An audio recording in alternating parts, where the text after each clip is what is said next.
বিসমিল্লাহির রব্বি জিদনি ইলমা রব্বি হাবিনি হিকমা। আজকে হলো চট্টগ্রাম বোর্ড 2022 সালের একটা প্রশ্ন সমাধান। আমাদেরকে এখানে প্রতিপক্ষে তিনটে বিক্রিয়া দিয়েছে। ক্যালসিয়াম কার্বাইড, এটা কি বলে? Calcium carbide. এটা কি বলে? Calcium carbide.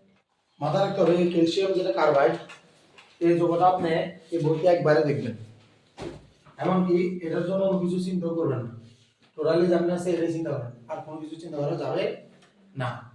এটা এটা ফল পাকাতে দেয়, কারণ এটা থেকে যে উৎপন্ন ইথিলিন দিয়ে ফল পাকায়। কথা বোঝা যাচ্ছে? কেন এটা? আচ্ছা আমি পুরো ইয়াটা উদ্যোগটা লিখে দিই। CaCl2 plus 2H2O A gas plus Ca পানি। 2 নম্বরে বলছে A গ্যাস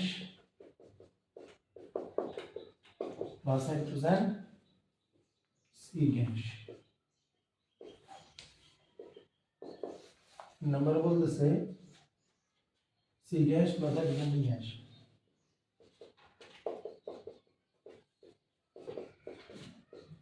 ওকে, এটা আমাদের উদ্দীপ। আমরা যদি প্রথমে কি সেগুলো কিছু দেখবো না, এখান থেকে আমরা একটু জিনিস দেখি। আমার ক্যালসিয়াম কার্বাইড, এটার নাম কি? তিনবার বলেন জোরে জোরে। Calcium carbide. CaC2 calcium carbide. CaC2 calcium carbide. তিনবার। কথা বোঝা যাচ্ছে? এই যে ক্যালসিয়াম কার্বাইডটা আছে, এই ক্যালসিয়াম কার্বাইড ওর সাথে যদি পানি বিক্রিয়া করে, একটাই বিক্রিয়া, জাস্ট একটাই, কোনো বিক্রিয়া নাই, কোনো কথাবার্তা ছাড়া। কার্বন কয়টা? কার্বন কয়টা? তাইলে 2 কার্বন বিশিষ্ট অ্যালকাইন উৎপন্ন হবে। কি বলছি? কয় কার্বন বিশিষ্ট অ্যালকাইন উৎপন্ন হবে? হ্যাঁ, ফেজ অ্যালকাইন। তাইলে এখন আমি এখান থেকে কি পেয়েছি? C2H2 কি পেয়েছি? আমার এখানে হাইড্রোজেন কয়টা? চারটা। আমার এখানে হাইড্রোজেন কয়টা আছে? দুইটা। আর দুইটা রয়ে যায় না? হাইড্রোজেন আর দুইটা রয়েছে তো। আমার এখানে অক্সিজেন কয়টা? দুইটা। তাহলে অক্সিজেন দুইটা রয়েছে না? আর আমার ক্যালসিয়াম কয়টা? একটা ক্যালসিয়াম রয়েছে। এখন ক্যালসিয়াম হাইড্রোজেন দুটো অক্সিজেন দুটো, এটা শুধুমাত্র এটাতে সম্ভব। এটা বলে সুনের পানি, ক্যালসিয়াম হাইড্রোক্সাইড। এটা কি বলে? এটা কি বলে? এটা বলে সুনের পানি, ক্যালসিয়াম হাইড্রোক্সাইড। পানিতে বাংলা আমরা OH পাই আর H পাই, জানি কি না? জাস্ট আমার এই কার্বনটা হাইড্রোজেনকে নিয়ে সে চলে গেছে অ্যালকাইনে, আর ক্যালসিয়ামটা হাইড্রোক্সিলকে নিয়ে সুনের পানি। মনে থাকবে? একটাই বিক্রিয়া, ইউনিক বিক্রিয়া, অন্য কোনো কিছু নাই, কারণ এখানে কার্বন দুইটা, 2 কার্বন বিশিষ্ট অ্যালকাইন। এটাকে বলে এই ইথাইন। এটা কি বলে? ইথাইন। এটা কি বলে? ইথাইন। ইথাইন আরেকটা নাম হলো যে অনেকে সময়গুলো কি ইথিলিন বলে, নট ইথিন, ইথিলিন বলে। ঠিক আছে? এছাড়া এটা কিসের জন্য দায়ী? ফল পাকাতে দায়ী। কিসের জন্য? ফল পাকাতে দায়ী। তাহলে এখন আমার এখান থেকে পাওয়া গেল কি? C2H2। এখান থেকে পাওয়া গেল C2H2 ইথাইন গ্যাস। তাহলে আমার এই গ্যাসের সাথে আবার হাইড্রোজেন দিবে লাগছে। এই গ্যাসটা কি তাহলে এখন C2H2 না? অ্যালকাইন না? C2H2 এর সাথে হাইড্রোজেন দিলে কি উৎপন্ন হবে? আমার এখানে হলো C2H2 এর সাথে হাইড্রোজেন দুটো দিছি, তাহলে C2H4 না? তাহলে এটার নাম কি? অ্যালকাইন থেকে এখন হাইড্রোজেন দুটো আবার হচ্ছে, তাহলে কি হয়েছে? এখন হাইড্রোজেন দ্বিগুণ না? তাহলে এটার নাম কি? অ্যালকিন। তাহলে ইথাইন, ইথিন, ইথাইন, ইথিন। সেই আবার সি মানে এটার সাথে C2H4 এর সাথে আবার কয়টা দিছে? আবার কয়টা দিছে? তাহলে কি পাওয়া যাচ্ছে? C2H6। নাম কি এটা? নাম কি? ইথাইন। নাম কি? ইথাইন। এখন আমার কাছে কি চাইছে? এই যৌগটি ব্রোমিনকে বনায়ন করে। দেখাও। এই যৌগ ছিল এটা, এটা ছিল এই যৌগ, এটা ছিল C যৌগ, এটা ছিল D যৌগ, ঠিক না? এই যৌগ C যৌগ D যৌগ। বলছে এই যৌগটা ব্রোমিনকে বনায়ন করে, প্রমাণ করো। তাহলে এই যৌগকে C2H2 ব্রোমিন আমরা জানি ব্রোমিন এক মোল আসে অ্যালকিনের সাথে, কারণ বন্ধন একটা হবে, কিন্তু অ্যালকাইন হলো বন্ধন দুইটা, তাহলে ব্রোমিন কয় মোল আসবে? 2 মোল। 2 মোল ব্রোমিন যদি দেয় তাহলে এখানে অনেক বুকাইডে কার্বন ডাইঅক্সাইড করে লাগে, আমাদের বইতে এখন নিতে আমরা লিখবো না, ঠিক আছে, আগের বইতে ছিল। এখন ব্রোমিন যদি দিই আমার এখানে কি হবে? আমার এখানে C2H2 বেসিক্যালি কি রকম, এটাই তো। এখন আমার এটা অসম্পৃক্ত, এটা কি অসম্পৃক্ত হওয়ার কারণে যে বিক্রিয়াটা করবে, বিক্রিয়াটা যদি অসম্পৃক্ত হওয়ার কারণে করবে, তাহলে তার সবগুলো হাত খুলে যাবে না? খুলে যাবে তো। আগে থেকে যে এখানে হাইড্রোজেন ছিল না, তাহলে বাকি যে ব্রোমিন চারটে আসছে, একটা ব্রোমিন এখানে, একটা এখানে, একটা এখানে, একটা এখানে, এভাবে চলে যাবে না? যাবে কি না? তখন এখানে কি হবে? CH Br2 CH Br2 ভাবে লেখা যায় না? এক নাম্বার কার্বনের, তাহলে কি হবে? 1 1, 2 নাম্বার কার্বন 2 2, 1 1 2 2, চারটা ব্রোমিন, তাহলে টেট্রাব্রোমো। কি হবে? Tetrabromo. 1 1 2 2 tetrabromo Ethan. 1 1 2 2 tetrabromo Ethan. কেন ইথান বলি?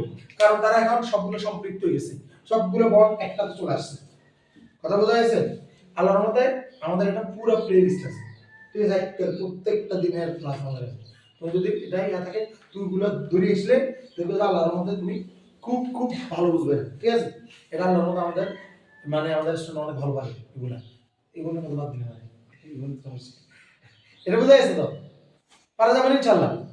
1 1 2 2 টেট্রাব্রোমো ইথেন। তাহলে এটা হলো লাল বর্ণ, এটা কয় বর্ণ? আর এটা হলো বর্ণহীন, এটা কি বর্ণহীন। আজকে যদি বলতো যে ডি এর সাথে বিক্রিয়াটা দেখাও, ডি বিক্রিয়াটা করবে না? করবে না? করবে না। করতে হলে কি দিতে হবে? সূর্যালোক উপস্থিতি, তাহলে একটা ব্রোমিন আসবে আর একটা ব্রোমিন হাইড্রোজেনের সাথে বাইরে যাবে, ওই তখন নাম হবে অ্যালকাইল ব্রোমাইড, অ্যালকাইল হ্যালাইড। কি হবে? তখন এখান থেকে অ্যালকোহল উৎপন্ন করা যাবে, অ্যালকোহল থেকে অ্যালডিহাইড, অ্যালডিহাইড থেকে যাবে অ্যাসিড, যাবে না? ওকে, এটা হলো আমাদের গ নাম্বারের প্রশ্ন। এটা বর্ণহীন করে, বর্ণহীন করে ফেলছে, বিক্রিয়া করছে মানে বর্ণহীন।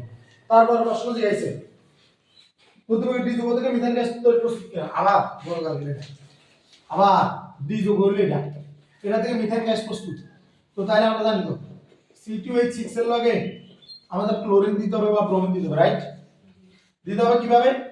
সূর্যালোকের উপস্থিতি। তাহলে C2H5Cl, আর আমি যদি ব্রোমিন দিই তাহলে কি হবে? C2H5Br, মানে অ্যালকাইল হ্যালাইড, মানে এখন নাম কি? ইথাইল ব্রোমাইড, ইথাইল ক্লোরাইড, তখন হবে ইথাইল ব্রোমাইড। আর এখানে কি হবে? যে হাইড্রোজেনটা বাদ দিয়েছে ওটা ক্লোরিন আরেকটার সাথে চলে গেছে, তাহলে এই C2H5Cl কি দিব? কস্টিক সোডা, জলীয় দ্রবণ না ক্ষারীয় দ্রবণ? জলীয় দ্রবণ দিব। জলীয় দ্রবণ দিলে কি হবে? অ্যালকোহল উৎপন্ন হবে, তাহলে C2H5 OH উৎপন্ন হবে না? জাস্ট OH তে Cl চলে আসছে না? চলে আসছে কিনা? তুমি খুব লাকি, গতকালকে যেটা ক্লাস ওইটা আবার চলে আসছে, ঠিক আছে। আমার OH টা Cl জায়গায় চলে আসছে, তাহলে Cl টা বাইরে যাবে না? তাহলে Cl টা কোথায় চলে যাবে? কার সাথে? NaCl। কার সাথে? NaCl। সেই C2H5OH আবার কি হবে? এবার অ্যালকোহল থেকে কি অ্যালডিহাইড না? তো মুখে ছড়া না কার? অ্যালডিহাইড হলে দুই কার্বন বিশিষ্ট অ্যালডিহাইড, তাহলে CH2 আর এখানে কত? CH3 না? আর অ্যালডিহাইড থেকে কি জৈব অ্যাসিড না? তাহলে জৈব অ্যাসিড হলে এখানে কত? COOH, আর এখানে কত? CH3 না? এগুলো কি না? এগুলো মুখ দিয়ে আসতেছে না কেন? মাথায় আসতেছে না কেন এখনো? তাহলে আমার এখানে এখন কে দিতে হবে? জার্মান অক্সিজেন দিলে হচ্ছিল এগুলো, আর পটাশিয়াম কে ছিল? আর কি এখানে মাথাতে নাই কেন? আর কবার বলতে হবে এগুলা? ওগুলা আর কবার বলতে হবে রে ভাই? তাহলে আমার অ্যালকোহল থেকে অ্যালডিহাইড, অ্যালডিহাইড থেকে জৈব অ্যাসিড, এই জৈব অ্যাসিড ডিকার্বক্সিলেশন বিক্রিয়ার মাধ্যমে CH3COOH ডিকার্বক্সিলেশন বিক্রিয়া হতো না এবার কস্টিক সোডার সাথে, তাহলে কালকে বিক্রিয়াটা আবার আসছে না? এখান থেকে কি হবে? এই H টা বেরিয়ে OH এর সাথে কি উৎপন্ন করব? পানি উৎপন্ন করব, তাহলে H বাইরে গেছে, তাহলে এটা কিন্তু চলে আসবে না? তাহলে CH3COOH Na। এবার সেই CH3COOH আবার কার সাথে বিক্রিয়া করবে? কস্টিক সোডার সাথে। আর কে থাকবে উপস্থিত? Calcium oxide. এবার কি হবে? এই হাইড্রোজেন এটা এই CH3 এর সাথে আসবে, তাহলে এটা কত হবে? এই CH3 এর সাথে হাইড্রোজেন আসলে কত হবে? আমার হাইড্রোজেন একটা বেড়ে যাবে না? H3 এর সাথে যদি একটা হাইড্রোজেন আসে তাহলে আর বাকি পুরোটা কি আর Na2CO3 এটা মুখস্থ না মুখস্থ কি না কালকেও তো এটা গেল তাহলে আজকে এখন বলতে পারতেছেন না তাহলে কালকে বাইরে রেস্ট নিশ্চয় করেন নাই কাল বাইরে রেস্ট নিশ্চয় হয় নাই এই কারণেই তো আদারওয়াইজ একদম বুবু যে ব্যাপারটা তাহলে দেখেন কি বলছে আমার বলছে এখান থেকে মিথেন গ্যাস পাওয়া সম্ভব কিনা বা প্রাকৃতিক গ্যাসের উৎপন্ন পাওয়া সম্ভব কিনা আমার মাথায় রাখতে হবে এখানে হলো ইথেন তার মানে আমি চাচ্ছি ইথেন থেকে মিথেন তাহলে আমার কার্বনটা কমে গেছে কার্বন কমে গেছে মানে ডিকার্বক্সিলেশন বিক্রিয়া কার্বন কমে গেছে মানে কি কার্বন কমে গেছে মানে কি ডিকার্বক্সিলেশন বিক্রিয়া একমাত্র ডিকার্বক্সিলেশন বিক্রিয়ার মাধ্যমে কার্বন পাওয়া যায় তাহলে ডিকার্বক্সিলেশন মানে কি আমার জৈব অ্যাসিড থেকে মিথেন জৈব অ্যাসিড থেকে অ্যালকেন জৈব অ্যাসিড থেকে অ্যালকেন তবে এক কম কার্বন জৈব অ্যাসিডে দুই কার্বন থাকবে অ্যালকেন এক কম কার্বন কম মানে মিথেন পাবো তাহলে আমার মিথেনের জন্য এক বেশি কার্বন হলে জৈব অ্যাসিড যেতে হবে এক বেশি জৈব অ্যাসিড কি ইথানোয়িক অ্যাসিড ইথানোয়িক অ্যাসিডের সাথে কষ্টিক সোডা বিক্রিয়া করলে সোডিয়াম অ্যাসিটেট বা সোডিয়াম ইথানয়েড সেই সোডিয়াম ইথানয়েডের সাথে আবার কষ্টিক সোডা বিক্রিয়া করব ক্যালসিয়াম অক্সাইডের উপস্থিতিতে তাহলে এখান থেকে এইচটা এই CH3 কে CH4 বানিয়ে দেব আর C ডবল ও আর NaO মিলাই একদম কমন সব সময়ের জন্য Na2CO3 নামক সোডা অ্যাশ অথবা সোডিয়াম কার্বনেট উৎপন্ন করবে তাহলে আমার যে এটা এখানে আছে এটা আছে না এটা আছে কিনা এইটা এখন তাহলে আমার তো এখান থেকে বাইরে দিতে হবে ইথেন থেকে ইথানিক অ্যাসিড বের করতে হবে তাহলে ইথেন থেকে আমরা কেন পাবো ইথেনের সাথে প্রথমে আমাদের হ্যালোজেন দিতে হবে ব্রোমিন পারি ক্লোরিন পারি যা দিই আমাদের সূর্যের উপস্থিতি দেব কারণ এটা সম্পৃক্ত এরা প্যারাফিন এরা আসক্তিহীন এরা নিষ্ক্রিয় ওরা বিক্রিয়া করতে চায় না কারণ ওরা সম্পৃক্ত ওদের সবগুলো এক বন্ড কারণ ওরা বন্ডগুলো ভাঙতে চায় না তাইলে এই সূর্যালোকের উপস্থিতি দিলে সে একটা বন্ডকে মানে একটা বন্ডকে হাইড্রোজেন একটা সরাই দিব একটা ক্লোরিন নেব তাহলে হাইড্রোজেন সুগার তো নিচে গেছে তাহলে হাসগা আর ক্লোরিন আছে সেই হাইড্রোজেনটা ওই যে ক্লোরিনকে বাকি ছিল এটার সাথে আর যে এই যে অ্যালকাইল হ্যালাইড পাইলাম অ্যালকাইল হ্যালাইডটা এই অ্যালকাইল হ্যালাইডটা আবার কষ্টিক সোডার সাথে বিক্রিয়া করবে কষ্টিক সোডা দুইটা বিক্রিয়া আছে কয়টা বিক্রিয়া একটা বিক্রিয়া হলো জলীয় দ্রবণ একটা বিক্রিয়া হলো অ্যালকোহলীয় দ্রবণ এখন জলীয় দ্রবণ বিক্রিয়া করলে আমরা অ্যালকোহল পাবো অ্যালকোহলীয় দ্রবণ বিক্রিয়া করলে আমরা অ্যালকিন পাবো কিন্তু আমার দ্রুত অ্যালকোহল পাইতে হবে কারণ আমি জানি অ্যালকোহল থেকে অ্যালডিহাইড অ্যালডিহাইড থেকে জৈব অ্যাসিড আমি জানি অ্যালকোহল থেকে অ্যালডিহাইড অ্যালডিহাইড থেকে জৈব অ্যাসিড আমি জানি অ্যালকোহল থেকে অ্যালডিহাইড অ্যালডিহাইড থেকে জৈব অ্যাসিড তাহলে খুব দ্রুত যেতে পারবো তাহলে আমি কি করলাম সাথে সাথে আমি ওই জলীয় দ্রবণটা ভাড়া করলাম ভাড়া করার কারণে আমার কি হয়েছে ওইচতে সিএল এসে সিএলটা আলাদা হয়ে গেছে NaCl এর সাথে চলে গেছে সেই অ্যালকোহলকে থেকে আমি অ্যালডিহাইড অ্যালডিহাইড থেকে জৈব acid always potassium dichromate sulphate দ্বারা জারিত করব জাইম অক্সিজেন আসবে পটাশিয়াম ডাইক্রোমেট এবং সালফেট দ্বারা জারিত করব জাইম অক্সিজেন আসবে ওটা বোঝা যাচ্ছে একদম সিম্পল জৈব অ্যাসিড C ডবল OH আগে দিয়ে দিব তারপর কার্বন একটা বাকি দেখব তাহলে সেটা হলো CH3 CHO অ্যালডিহাইড CHO আগে দিয়ে দিব আর বাকি দেখব একটা কার্বন তার মানে একটা কার্বন মানে কত CH3 এর মধ্যে আসছে ওকে এটা হলো আমাদের আজকের রসায়ন